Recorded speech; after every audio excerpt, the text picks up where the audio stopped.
all have traveled many miles here today to share solutions that communities and students of color are asking for, because we strongly believe that the solutions coming from Washington, D.C. are not what will keep us safe. For nearly all of us who have been locked up or have family members who have been locked up, our push into the system started with our push out of school.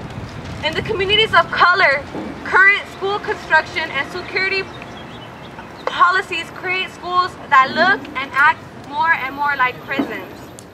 Many of our schools have more probation officers than guidance counselors. Police raids of schools are common and increase the violence and fear.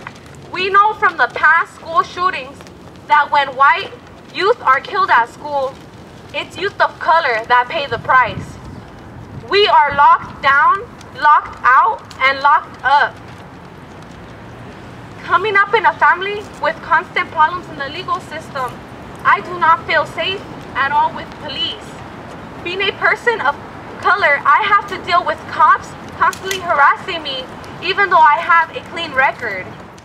I really feel uncomfortable in buildings that have high security, such as courts and prisons, because I have nothing but bad memories of my father being locked up and the way that police made me feel criminalized when I went to go visit him.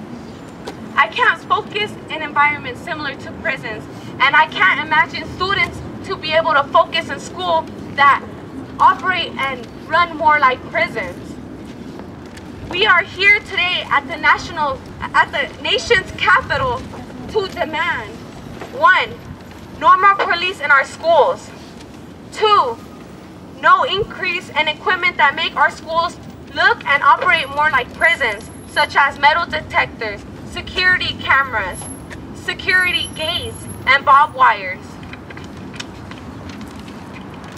3. End zero tolerance and replace suspension, expulsions, and arrest with transformative justice. 4.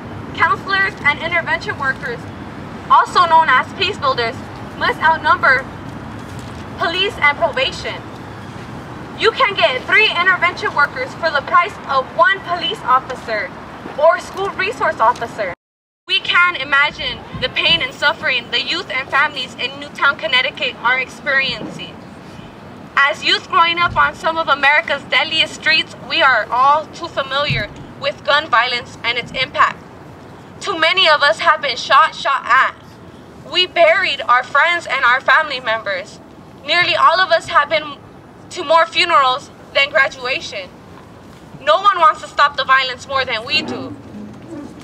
But we also have seen how attempts to build public safety with security systems, armed police, and prisons have failed.